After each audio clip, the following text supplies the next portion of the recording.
안녕하세요. 저는 최근 특별한 결혼식을 올린 새신랑입니다. 다들 인생에서 한 번씩 꼭 거쳐가야 되는 게 바로 결혼이잖아요. 저는 남들과는 다른 정말 특별한 결혼식을 했다고 자부할 수 있어요. 제가 아내를 알게 된 건 아내의 언니, 즉 제 처형 덕분인데요. 처형은 저와 고등학교 동창으로 예전부터 알고 지내던 지인이었어요. 사실 처형이 된 도연이와 저는 한때 매일 붙어 다녀서 주변에서 사귀냐고 소문이 날 정도로 친했었죠. 그러다 도연이가 일진 친구와 크게 다투는 일이 생겼고 덩달아 친구들과도 사이가 금세 멀어지고 말았습니다. 야, 너 입 함부로 놀리고 다니지 마. 재수없으니까. 저기 미쳤나? 야, 너 말 다 했어? 이거 진짜 정신 나간 놈 아니야. 네 일도 아닌데 네가 왜 신경 쓰고 난리야? 그럼 죄 없는 친구 괴롭히는 게 정상인 거냐? 내가 애를 때리기로 했어. 뭘 했어? 나 아무것도 안 했어. 없는 말 지어내서 소문내고 다녀놓고 아무 말도 안 했다고? 너는 진짜 상종할 가치가 없다. 너네도 얘네랑 같이 다닐 거냐? 그래, 그럼 그렇게 하던지 말던지. 요즘 애들 말로 하면 일진이라고 하죠. 같이 지내던 친구들 중에 소위 말하는 일진 짓을 하고 다니는 애가 한 명 있었어요. 그 애는 죄 없는 애들 괴롭히고 다니는 게 일상이었고 그 당시 도연이는 항상 그 친구를 마음에 안 들어 했었어요. 일진 친구는 이번에도 헛소문을 내면서 한 아이를 괴롭히고 있었고 결국 참다 도연이가 폭발을 해버린 거예요. 성격이 불의를 보면 못 참는 성격이었던 도연이는 일진 친구에게 당당히 맞서 싸웠고 괴롭힘을 당하던 친구의 편에 서고 말았죠. 그렇게 도연이를 따라 일진 친구에게 한마디 해주고 싶었지만 속으로만 삭힐 수밖에 없었어요. 왜냐면 일진 친구는 저희 아빠 상사의 아들이라 밉보이면 절대 안 되는 사이였거든요. 그렇게 멀리 지내면서 고등학교 졸업하고도 계속 못 만나고 있었어요. 도연이가 어떻게 사는지 궁금하긴 했지만 소식을 알 길은 없었죠. 아빠의 응원 속에 의대를 입학했고 6년 동안 공부만 했었네요. 시간은 참 빠르게 지나갔고 어느덧 의대를 졸업할 때가 되었죠. 운 좋게 성적이 좋아 인턴 후 성형외과 레지던트가 되었고 전공의 과정을 마치자마자 규모가 큰 성형외과에서 펠로우를 지낼 때였습니다. 병원에서 낯익은 여자의 얼굴이 보이길래 자세히 보니 도연이더라고요. 너무 반가워서 다가가 인사를 했더니 시술하러 온 건 아니고 상담만 받으러 왔다고 하더라고요. 몇 년 만에 봤는데도 몇 년이라는 시간이 느껴지지 않을 정도로 편했어요. 바로 어제 만났던 사람인 것처럼 농담도 하고 근황 얘기도 했죠. 너 최도연 아니야? 땡땡고등학교 최도연 맞지? 헐, 야 오랜만이다. 어떻게 여기서 다 보냐? 그동안 잘 지냈고? 당연하지. 근데 네가 여긴 어쩐 일이야? 너 설마 성형하러 왔어? 딱히 고칠 데는 없어 보이는데? 너 괜히 손댔다고 후회하지 마라. 당장 하려고 온 건 아니고 상담만 받으러 온 거야. 상담만. 성형으로 돈 버는 놈이 하지 말라고 하면 어쩌냐? 저희는 졸업한 지도 오래고 이제 성인이니 예전에 있었던 일은 묻어두고 아무렇지 않게 대화 있어요. 굳이 그날 얘기 꺼내면서 우리 이 일은 없던 일로 하자 이런 건 아니지만 이미 지난 일이라 암묵적으로 묻어두기로 하고 누구도 그 이야기를 꺼내지 않았어요. 다들 그렇듯 30살이 훌쩍 넘어가니 친구와 할 이야기가 재테크나 투자 이런 쪽으로밖에 없었죠. 요즘 무슨 재테크를 하고 있는지 혹시 주식은 하는지 이런 이야기를 주고받고 있었어요. 투자 쪽으로 말하다가 자연스럽게 부동산 얘기가 나오게 됐어요. 부동산에 투자해서 돈 버는 애들은 진짜 뭘까? 어디서 정보를 빼오는 거지? 나도 부동산 투자 해보고 싶은데. 야, 부동산 얘기 나와서 하는 말인데 너 혹시 부동산 계약권 있냐? 만약에 있으면 하지 마라. 그거 지금 안 하는 게 좋다. 저는 부동산 계약하지 말라는 도연이의 말에 놀랄 수밖에 없었어요. 거짓말이 아니라 당시에 제가 진짜로 분양권 계약을 코앞에 앞두고 있었거든요. 야, 어떻게 알았어? 안 그래도 분양권 계약 앞두고 있는 게 하나 있었거든. 어떻게 알긴. 요즘 하도 주변에서 주택 청약이다 뭐다 떠들어대길래 그냥 물어본 거지. 하여튼 너 그거 지금 하지 마. 느낌이 안 좋아. 지금 말고 1년 뒤에 계약하는 게 더 좋을 것 같은데? 저는 도연이의 말을 믿어야 하나 말아야 하나 한참을 고민하다가 그 말을 듣기로 하고 계약을 하지 않고 넘겼습니다. 그런데 나중에 조합원이랑 건설업체랑 건설비용 협의가 안 돼서 조합원 분양은 중단되고 공사 시작도 못했다더라고요. 여자의 촉이 무섭다더니 도연이의 말 안 듣고 혹시 계약이라도 했으면 진짜 큰일 날 뻔한 거예요. 도연이한테 연락해서 덕분에 돈 잃을 뻔했다고 제가 밥 한 번 사겠다고 연락했습니다. 최도연 너 뭐야? 진짜 대박이다. 네 말대로 계약 안 하길 잘했더라. 그거 지금 건설비용 협의 안 돼서 분양 중단되고 공사 시작도 못하고 있대. 잘했네. 내 말 귓등으로 듣고 계약하면 어쩌나 했는데. 너 어디야? 집이면 나와. 내가 맛있는 거 쏠게. 먹고 싶은 거 뭐든 말하고 다 사줄 테니까. 저는 그날 도연이랑 밥을 먹으면서 이야기하는데 예전으로 돌아간 기분이었어요. 어쩜 10년 동안 연락이 끊겼는데 도연이는 그대로더라고요. 그때처럼 편하게 속마음 이야기하고 얼굴만 봐도 웃음이 나는 친구 사이로 돌아갔죠. 이후로 종종 만나면서 도연이에게 연애 상담을 많이 했었어요. 아무래도 제가 남자니까 여자의 마음을 도저히 모르겠더라고요. 여자친구의 마음이 어떤지 너무 궁금하길래 같은 여자로서 의견을 물으려고 종종 불러냈어요. 여자친구가 원래 안 그랬는데 요즘 따라 계속 나를 피하는 느낌이야. 데이트 잡으려고 해도 뭔 놈의 일이 그렇게 많은지. 야, 딱 보면 모르겠냐? 다른 남자 생겼겠지. 그 남자 만나야 돼서 너랑 만날 시간이 없는 거야. 야, 내 여자친구 그런 사람 아니거든?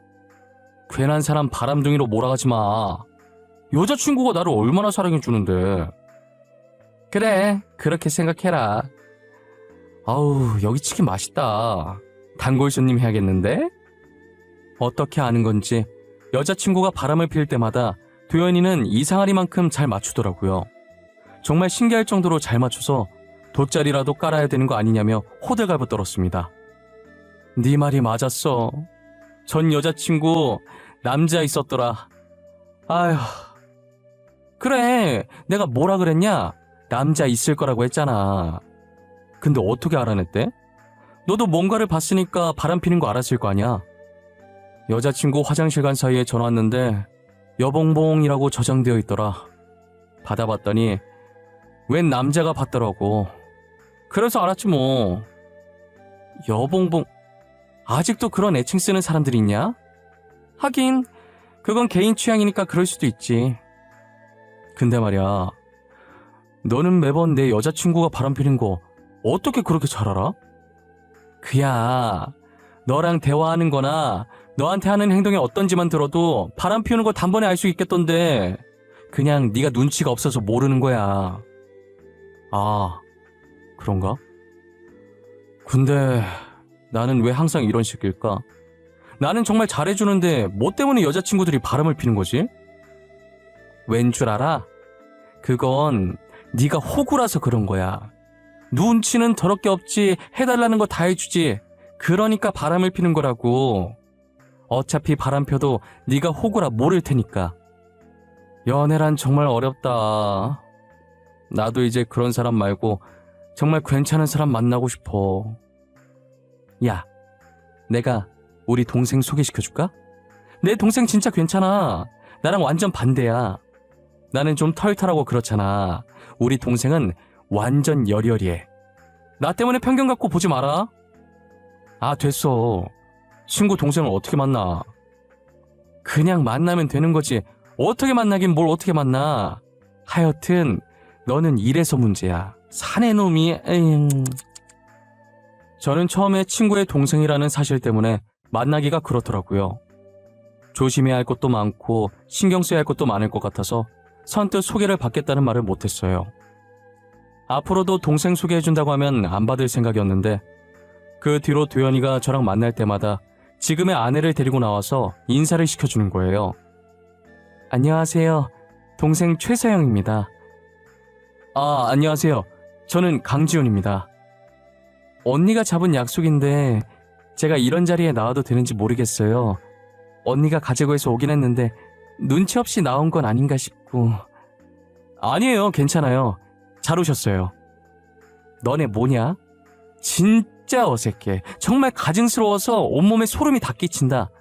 강지훈, 최서영, 너네 평소처럼 행동해. 평소처럼. 이게 다 누구 때문인데 가증스럽대. 조용히 하고 뭐 먹을지나 정해. 지금의 처형이 되어버린 도연이는 진심으로 저와 자신의 동생을 엮어줄 생각이었던 것 같아요. 한동안 여동생을 계속 데리고 나오고 분위기를 풀어주려고 노력도 했어요. 그렇게 몇 번 만나면서 덕분에 아내와 자연스럽게 친해졌고 연인 사이가 되었어요. 제가 강남 성형외과 의사다 보니 가만히 있어도 주변에서 이쁜 여자들을 많이 소개시켜주더라고요. 거절을 잘하지 못하는 성격이라 식사 자리는 참석하는 편인데 다들 제 직업만 좋아했지 저에 대해서는 궁금해하지도 진심으로 저를 바라봐 주지도 않았어요. 오로지 월급, 집안 이런 것만 물어보더라고요. 하지만 아내는 다른 여자들과 달리 착하고 꾸밈 없고 돈을 바라지 않는 여자였죠. 이런 여자는 처음이라 더 빠져들었던 것 같아요. 아내를 놓치면 두고두고 후회할 것 같은 생각에 저는 만난 지 6개월 만에 결혼을 밀어붙였어요. 아내는 이렇게 빨리 결혼 이야기가 나올 줄 몰랐는지 많이 당황해 하더라고요. 자기야, 우리 이번 연도 지나기 전에 결혼하자. 응? 결혼? 우리 만난 지 이제 겨우 6개월밖에 안 됐는데 벌써 결혼? 왜? 자기는 나랑 결혼하기 싫어? 아니, 그런 건 아닌데 그래도 좀 더 만나면서 서로에 대해 알아가고 천천히 결혼하는 게 더 낫지 않아? 6개월은 많이 이른 거 아니야? 결혼하면서 알아가도 되지 않아? 연애 오래 한 커플도 안 맞아서 이혼하는 게 결혼이야. 나는 연애 기간은 그렇게 중요하지 않다고 봐. 그리고 난 자기 놓치면 영영 후회할 것 같아. 아내는 제 말에 골똘히 생각하는 것 같더니 그러자고 하더라고요. 대신 결혼 전에 무조건 같이 살아보자고 하길래 흔쾌히 알겠다고 했어요. 그렇게 저희는 상견례를 하고 결혼 날짜까지 잡은 후에 아내 말대로 먼저 신혼집을 꾸렸어요. 저희는 같이 살면서 서로가 더 좋아졌고 이렇게 잘 맞을 수가 없다며 하늘이 이어준 인연이라고 했어요. 3개월 정도 살다가 결혼식 날짜가 한 달 정도 남았을 때부터 저희는 결혼식 준비로 정신이 없었어요. 하필이면 저희 병원에 갑자기 예약 환자들이 많이 들어와서 제 근무 시간을 뺄 수가 없을 정도였어요. 할 수 없이 장모님과 아내가 저 대신해서 모든 준비를 해주었어요. 미안해. 단체로 날이라도 잡았는지 갑자기 예약이 많이 들어와서 시간을 뺄 수가 없네. 아니야, 괜찮아. 그래도 한가한 것보다 바쁜 게 낫지. 결혼 준비는 엄마가 내가 알아서 할게. 오빠는 걱정하지 말고 일 열심히 해. 진짜 미안해. 장모님께도 죄송하다고 전해줘. 알겠지? 알겠어요. 진짜 여기 걱정은 하지 마. 괜히 딴 데 신경 썼다가 수술 잘못하면 어떻게 할 거야. 오빠는 병원 생각만 해요. 신랑 없이 혼자 준비하면 서운할 만도 한데 아내는 전혀 서운한 내색 없이 오히려 제 걱정을 했어요. 정말 아내를 알면 알수록 내가 어떻게 이런 여자를 만났는지 놀랍고 소개시켜준 도연이한테 너무 고마웠어요. 도연이는 무슨 일을 하는지는 모르지만 항상 바빠 보였거든요. 그래도 동생 결혼식이라고 바쁜 시간 쪽에서 틈틈이 저희 결혼 준비를 도와줬어요. 결혼 준비를 마치고 아내가 대뜸 부산으로 여행을 가겠다고 하는 거예요. 요즘은 결혼 전에 신부 친구들끼리 모여서 브라이덜 샤워라는 걸 한다면서 말이에요. 오빠, 이제 결혼 준비도 어느 정도 다 끝났고 나 친구들이랑 부산에 놀러 갔다 와도 돼? 부산? 갑자기 부산은 왜? 사실 요즘 2년 동안 여행도 제대로 못 갔는데 이번에 결혼 기념으로 친구들이랑 가까운 부산이라도 가고 싶어서. 친구가 브라이덜 샤워 해야 된다면서 부산 해변가 앞에 멋진 호텔을 예약해줬거든. 아, 브라이덜 샤워? 그래, 그렇게 해. 이번에 결혼식 준비하느라 힘들었을 텐데 스트레스도 풀고 와. 저는 결혼 준비를 아내 혼자 하게 만든 게 미안해서 흔쾌히 여행을 허락했어요. 아내는 제 허락이 떨어지자마자 이쁜 옷도 사고 갔다 올 유명한 음식점도 이미 알아봤다면서 들떠있더군요. 들뜬 아내의 모습을 보니 그동안 바쁘다는 핑계로 챙겨주지 못한 게 더 미안하기만 했습니다. 그렇게 아내는 캐리어에 가득 짐을 싣고는 해맑게 웃으면서 부산으로 떠났어요. 저는 아내가 잘 노는지 궁금하기도 하고 무슨 일 없는지 걱정되기도 해서 일하는 틈틈이 전화를 해봤는데 서운하게도 연락을 주지 않더라고요. 처음엔 열심히 노느라 못 받은 건가 싶다가도 한편으로는 무슨 일이라도 생겼을까봐 불안한 마음도 들었어요.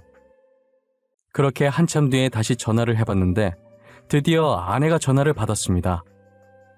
왜 이렇게 연락이 안 돼? 무슨 일 있는 줄 알고 걱정했잖아.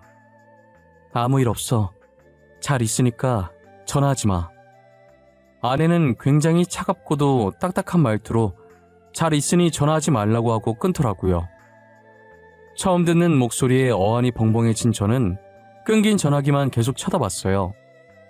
그렇게 아내가 돌아오면 물어보려고 그 뒤로 전화를 하지 않았어요. 다시 서울로 돌아온 아내는 제게 언제 그랬냐는 듯이 평소처럼 나긋나긋해졌더라고요. 뭐야? 다시 원래대로 돌아왔네? 그게 무슨 말이야? 원래대로 돌아왔다니? 뭐가 원래대로 돌아와? 자기 부산에 있을 때 내가 전화했었잖아. 그때 목소리 되게 안 좋았어. 친구랑 싸웠었어? 무슨 일 있었길래 나한테 그랬던 거야? 아닌데? 나 친구랑 안 싸웠는데? 아무 일도 없었어. 잘 놀다 왔는데 내가 언제 자기랑 통화했었지? 술 먹고 전화했나? 기억이 안 나네. 저는 아내에게 그날 일을 물어봤는데 아내는 저와 통화했다는 것 자체를 기억 못하는 듯했어요. 기억도 못하는 사람 붙잡고 물어봤자 무슨 소용인가 싶더라고요. 친구들이랑 술 먹고 취해서 그랬던 걸 수도 있어서 더 묻지 않고 그냥 넘어갔어요. 그런데 어느 날부터인가 아내가 점점 이상한 행동을 하기 시작하는 거예요. 아내가 서울 토박이인데 한날은 데이트하면서 갑자기 부산 사투리를 너무 자연스럽게 하더라고요. 오빠야, 뭐 시킬라고? 난 요거트 먹고 싶은데 오빠야는 아이스 아메리카노 시킬 거가? 나는 아이스 아메리카노. 근데 너 사투리가 뭐? 왜 말을 하다 마는데? 일단 내는 주문하고 올 테니까 오빠야는 여기 있어. 부산 사람이라고 해도 믿을 정도로 너무 자연스럽게 사투리를 구사해서 처음엔 당황스러웠어요. 그런데 최근에 부산에 놀러 갔다 온 적이 있으니 거기서 사투리를 배워왔을 가능성이 있겠다 싶었어요. 보통 서울 사람들이 다른 지방 사투리 배우면 마치 자기가 그 지역 사람이 된 양 신나서 따라하고 그러잖아요. 저는 단순하게 그 정도로만 생각해서 대수롭지 않게 생각하고 말았죠. 사투리는 그렇다 치고 아내는 장난기가 진짜 없는 여자였는데 최근 들어 평소와 다르게 장난도 많이 치고 가끔은 어린아이같이 굴기도 하더라고요. 살다 보면 사람 성격이 바뀔 수도 있는 거라 크게 신경 쓰진 않았는데 제일 이상한 건 자신이 그런 행동을 했다는 걸 전혀 기억하지 못한다는 게 문제였습니다. 자기 요즘 기분 좋아 보이네? 장난도 잘 치고. 장난? 내가 오빠한테 장난을 쳤나? 언제? 너 기억 안 나? 내 어깨 툭툭 치더니 내가 돌아보면 손가락으로 볼을 찌르질 않나. 혼자서 농담하고 재밌다고 깔깔 웃으면서 박수치고 그랬었잖아. 내가 그랬다고? 진짜? 그랬는데? 기억이 아예 안 나? 기억 안 나는데? 내가 요즘 자주 깜빡깜빡해. 신경 쓰지 마. 우리 오늘 저녁 뭐 먹을까? 아내는 제 물음에 자신이 요즘 들어 계속 깜빡한다면서 신경 쓰지 말라고 하더니 대화 주제를 바꾸더라고요. 신경 쓰지 말라고 했는데 제가 자꾸 캐물으면 아내도 화가 날 것 같아서 더 이상 묻지 않았어요. 결혼 전에 준비할 게 많으니 얼마나 스트레스를 많이 받으면 저러나 싶었죠. 아내는 결혼식 때 입을 드레스와 결혼식장 그리고 스튜디오까지 혼자 도맡아서 예약을 했어요. 혼자서 이 많은 것을 다 했으니 스트레스 받을만 했죠. 결혼식까지 2주 정도 남았을 때 청첩장이 전부 만들어졌고 아내는 지인들을 만나 청첩장을 나눠주고 다녔어요. 그런데 결혼을 앞둔 시점에 아내 컨디션이 급격하게 나빠지더니 안색도 안 좋고 식은땀까지 흘리면서 몸살 증세를 앓더라고요. 저는 병원을 가자고 했는데도 아내는 고집을 부리며 병원에 가질 않았어요. 진통제를 먹고 한숨 자면 괜찮을 거라고 하면서 버텼어요. 아내가 저 대신 결혼 준비하느라 스트레스를 많이 받아서 그런 것 같아 너무 미안했어요.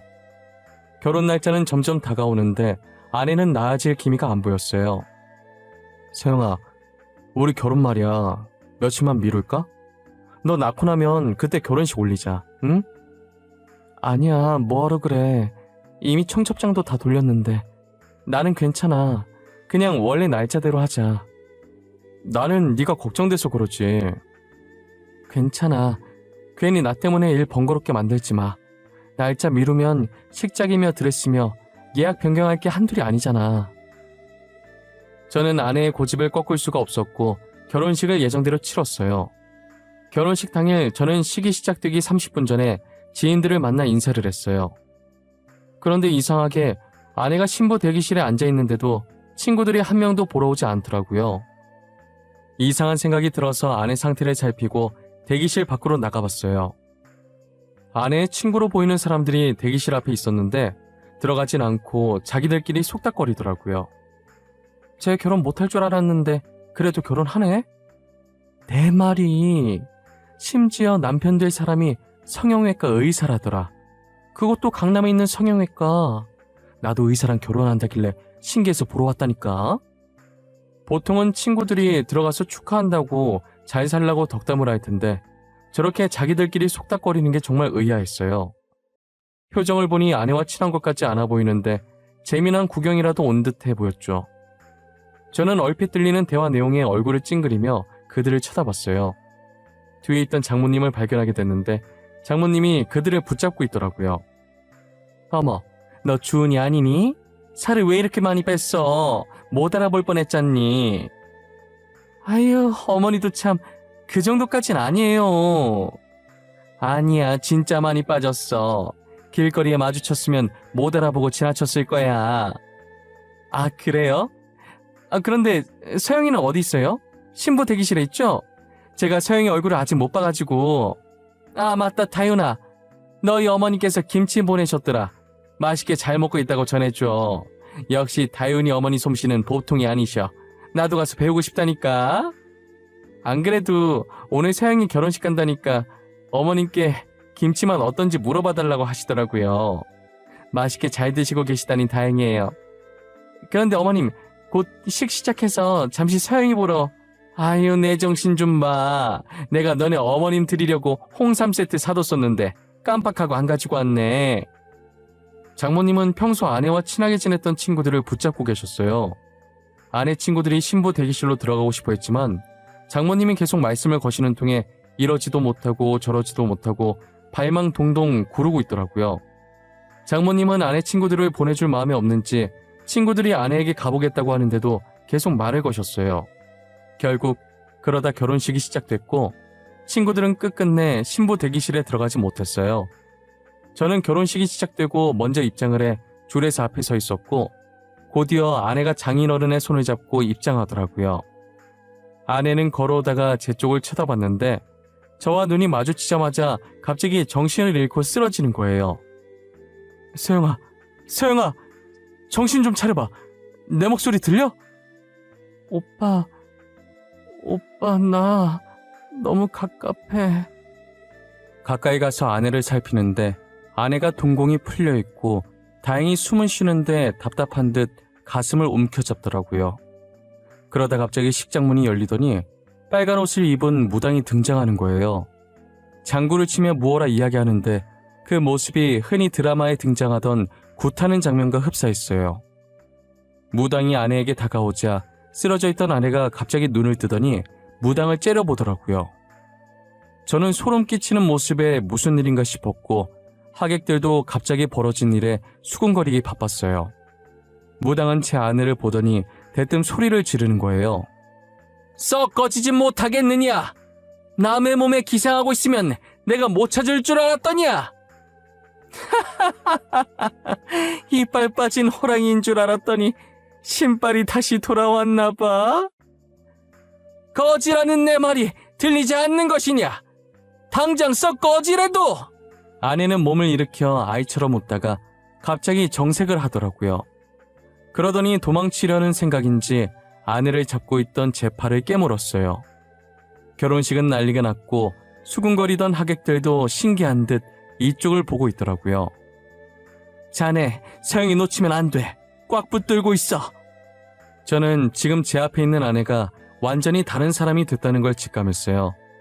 장모님은 발버둥 치는 아내를 꽉 잡으라고 했고 저는 필사적으로 아내를 붙잡고 놓지 않았어요. 아내는 마치 좀비가 된 것처럼 도망치려고 발버둥을 치기 시작했어요. 무당은 그런 아내 앞에 서서 미친 듯이 춤을 추기 시작했어요. 드라마에서나 이런 장면 숱하게 봤지 실제로 보게 될 줄은 꿈에도 몰랐어요. 이게 다 무슨 일인가 싶었고 일단 이 일을 수습해야 한다는 생각에 사태 파악할 정신이 하나도 없었어요. 무당이 춤을 2번 정도 추더니 아내가 픽하고 다시 쓰러지더라고요. 서영아, 눈 좀 떠봐. 강서방, 내가 미안하네. 아내가 쓰러지자 장모님이 저한테 사과를 하길래 이 상황이 이해가 가질 않더라고요. 그래서 물었더니 장모님이 무당을 불렀더라고요. 저 무당, 내가 부른 거야. 사실 우리 집안이 대대로 신기가 있었어. 한마디로 무당 집안인 거지. 서영이 할머니가 무당이었거든. 최근에 우리 서영이가 다른 사람처럼 굴지 않던가. 네, 그랬긴 한데 혹시 그게 신기랑 관련이 있는 건가요? 관련이 없진 않지. 다른 사람처럼 굴었던 건 서영이 몸에 잡기가 들어서서 그런 거야. 내가 바닷가 근처는 가지도 말라고 그렇게 일렀는데 괜히 부산 갔다가 잡기나 붙어오고 잡기는 내쫓았어. 이제 내림굿 받고 무당이 되어야 몸이 안 아플 게야. 알고 보니 최근 아내가 이유도 없이 아프다는 소식에 장모님은 신병이 내렸다는 걸 눈치채신 거예요. 그래서 무당에게 부탁을 해서 아내 몸에 들어선 잡기를 쫓아내신 거고요. 아내는 저와 결혼하고 싶어서 그동안 무당 집안인 걸 숨기고 있었던 거예요. 안 그래도 예비 처형인 도연이가 평소에 신기 있는 사람처럼 예언하거나 남에 대해 잘 맞추고는 했었는데 이렇게 대대로 내려오는 무당 집안일 줄은 꿈에도 몰랐어요. 무당은 모두가 보는 앞에서 굿까지 하고 내려갔습니다. 주례사는 생략한 뒤 간단히 반지만 교환해 급하게 결혼식을 끝냈어요. 그렇게 아내는 결혼식장에서 내림굿을 받고 무속인이 되었어요.